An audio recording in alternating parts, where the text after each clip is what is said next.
raw si dating Pangulong Rodrigo Duterte ayon sa kanyang dating tagapagsalita na si Harry Roque. Pero fake news to yan, sabi naman ng isa pang dating spokesperson na si Salvador Panelo. Ano ba talaga? Alamin sa report ni Maricel Halili. Welcome back sa aking YouTube channel. Para sa mga first time lang po na manood, please click mo na yan, Jeremy's TV, Manila. Anyway guys, wala na ba ito? Libre lang. Tulong mo na lang din sa kapwa mo. Alright? Thank you very much po. So topic natin ngayon po today's video, Salvador Panelo tinawag na fake news itong si Harry Roque. Yan guys, yan ang mainit na pinag-uusapan ngayon dahil nga nag-vlog, di ba? Actually, binlog lang natin, di ba? Itong si Harry Roque, ay sinabi niya kasi, di ba, na madaling araw daw, tumawag si Pangulong Duterte, sabi niya, arestuin na ako, Roque. Buta ka na din sa Davao. Yun daw ang sabi ni Digong. Pero sabi niya, di ba, ay sa kanyang vlog, hindi na ako pumunta kasi wala naman akong magagawa. Yan ang kanyang sinabi sa kanyang vlog na talagang mariing sinabi niya, direktang tumawag sa kanya si Pangulong, dating Pangulong Digong. Pero yun na nga, di ba, nung kumalat na yung balita na dapat sana ay private conversation guys, na hindi naman dapat ilabas, pero dahil sa kadaldalan nitong si Harry Roque, ayun, na-broadcast na at kumalat na sa social media hanggang sa buong Pilipinas, hanggang sa buong mundo. Dahil nga, siyempre alam mo naman social media, di ba? Buong mundo yan. So dahil doon, siyempre napahiya itong si Digong, na alam naman natin na matikas, matapang ang kanyang datingan, di ba? Talagang lahat, walang sinasanto, lalo na ng presidente siya. Pero lumalabas dito, takot na takot din pala siya pag siya inaresto ng ICC. Kaya nga, bumuelta at kinontra nitong si Sal Panelo, sabi niya, tinawagan ko si Pangulong Duterte, sabi niya, di ba? Dati niyang boss. Hindi naman daw tumawag kay Roque. So, sino kaya ang fake news? Kaya sinabi ni Sal Panelo, fake news ka, Roque, fake news ka. So tingin nyo guys, sino kaya sila dalawang ito ang nagsisinungaling? Kung tinawag na fake news si Sal Panelo, itong si Roque, malamang may nagsisinungaling sa kanya na. Dahil malinaw naman ang sabi ni Roque, tinawagan ako ng Pangulo. Kaya nga hindi ako makatulog. Sabi na, diba? Hindi na siya makatulog siguro po hanggang puyat pa rin si Harry Roque. Diba? So, pwede nagsisinungaling si Panelo o pwede nagsisinungaling si Harry Roque. Or, pwede naman nagsisinungaling itong si Digong dahil nga sa kakapentang niya. Yun na siguro naging epekto niya. So, ibig sabihin, meron sa kanilang tatlo ang nagsisinungaling guys. Di ba? Kasi nagkontrahan sila eh. Parehong spokesperson to dati ni Digong. At marin naman daw sinabi ni Digong, hindi ko yung tinawagan si Roque. So, paano ngayon yan? Sino paniniwalaan yun? Kaya yung mga DDS litong-lito na kung sino nga ba yung pakikinggan nila. So, nakita nyo guys, mismo sa kanilang kampo, diba? Mismo sa kanilang kampo, wala silang unity guys. Wala silang unity. Hindi mo tuloy alam kung sino yung paniniwalaan mo. Diba? Kaya nga, sabi ni Roque, di ba? Isa pa niya sinasabi na baka daw bubuwagin na itong itong Task Force Davao. Di ba? Nasabi rin niya sa kanyang vlog. Na-vlog natin dito, di ba? Kaya nga, panoorin mo na natin guys yung mismong balita para malaman nyo at ma-analyze nyo kung sino sa tatlo na to ang nagsisinungaling. Alright? So, pasok.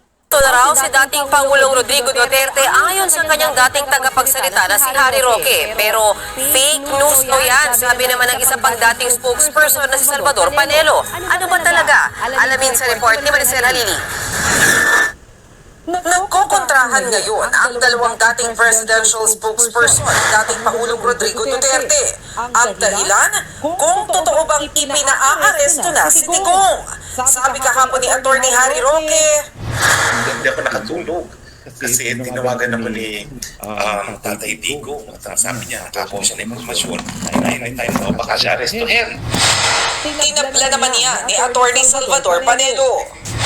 Tinawagan ko si PRD at sabi niya, hindi ko tinatawagan yan. Wala akong tinatawagan. Madali sabi, fake news. Walang bagong tugon dyan si Roque. Pero sa kanilang Facebook Live kanina, giniit niyang hindi siya fake news. May pasihan niya ang mga inilalabas niyang impormasyon. Bago naman ako mag-release ng information, sinusubukan ko po at talagang tinutupad ko na meron akong multiple sources. Lahat po ng sinasabi ko ay meron po akong multiple sources. No? At dahil ako naman ay naging spokesperson, siguro naman kapanipaniwala yung mga pinakikinggan kong mga sources. Dagdag pa ni Roque, posibleng ang International Criminal Court ang maglabas ng arrest warrant o hindi kaya ay para sa kasong sedition, bunsod ng pagsusulong ni Duterte na ihiwalay ang Mindanao sa Pilipinas. Kabilang sa mga naunang isiniwalag ni Roque ay ang nalaman niyang balak na pagbuwag umano sa Task Force Davao. Tila senyales daw yan ng posibleng ang pag-aresto sa dating Pangulo. Alam nila na loyal sa mga Duterte itong Task Force Davao, so parang nagkaroon nga ng yan, uubuo ngayon na bubugin daw ang Task Force Davao.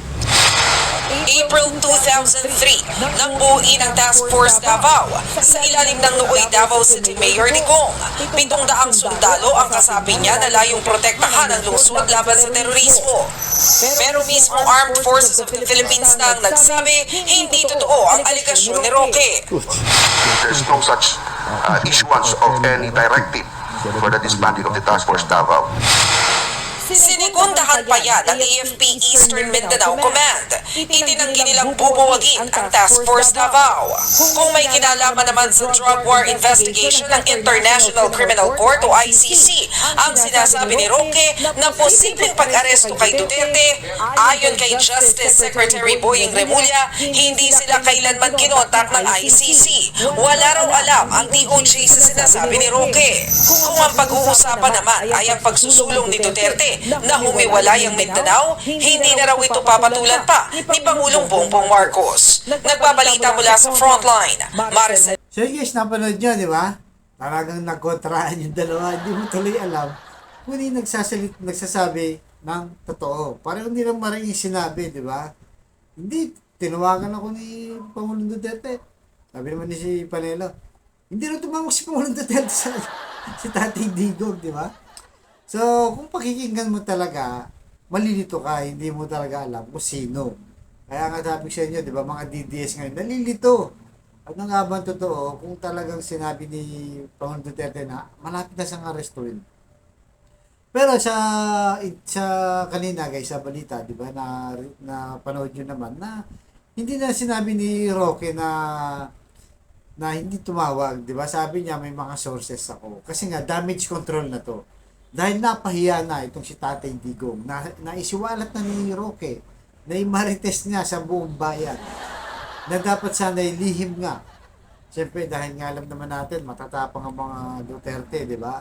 Nangangatog din pala itong si Duterte. At saka titignan natin guys, di ba?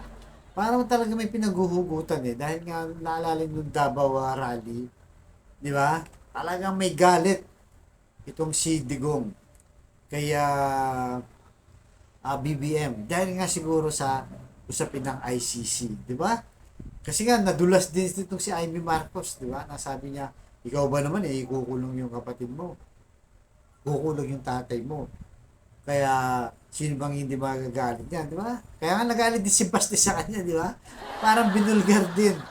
So, itong dalawang kakampi nila, talagang marites na pareho, di ba? Na dapat sana yung mga private conversation, pero pinapublic nila.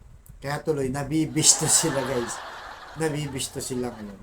So, ano sa tingin nyo guys, kayo? Ano sa tingin nyo? Sino sa kanila ang nagsasabi ng totoo? Itong ba si Harry Roque? Si Panelo? O si Digong? Kasi talaga na ang lumalabas lang nito, taranta na sila. Natataranta na sila sa pag-aresto ng ICC. O meron pa sinasabi si Roque, di ba? Yung baka dahil sa pagsabi ni Duterte na hiwalay na yung Mindanao sa sedisyon. sedition naman yun.